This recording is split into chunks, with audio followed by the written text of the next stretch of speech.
Ce tableau représente Quetzalcoatl, une divinité importante des empires aztèques et toltèques. Il est constitué de 475 petits visages sculptés qui constituent le corps ondulant de ce serpent. On l'appelle serpent à plumes. Moi, j'ai décidé de représenter les plumes par des têtes de mort. C'est tout ce qui est autour de la couronne, au-dessus de la tête et le long de son corps.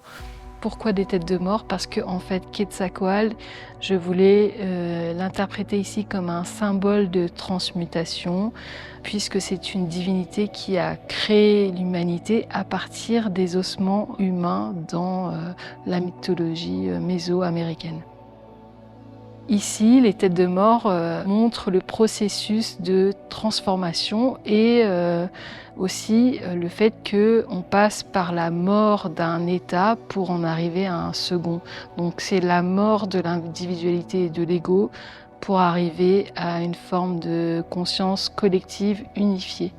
On reste sur la thématique de l'unité et du un sur ce tableau. Le rouge du fond exprime le sang en fait, puisque c'est vraiment, il faut aller chercher dans ces noirceurs pour faire la mue du serpent, pour passer cette étape de transformation.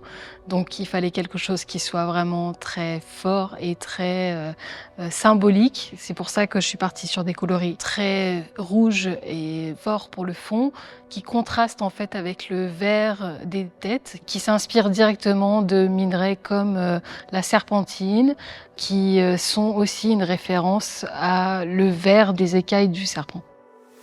Ce tableau est le plus grand de la collection, il fait 1,60 m de large, il a nécessité plus de 2 mois de travail et énormément de pièces et de têtes à peindre et un énorme travail de sculpture et de matière sur le fond. Là, c'est vraiment la juxtaposition de plusieurs âmes qui, une fois qu'elles ont trépassé, constituent une conscience collective globale. C'est-à-dire qu'après leur mort, elles forment cette conscience qui est à nouveau unifiée. Mais il a fallu passer par l'étape de la mort, qu'elle soit réelle ou symbolique. C'est vraiment une danse des âmes qui se rejoignent pour former le corps du serpent.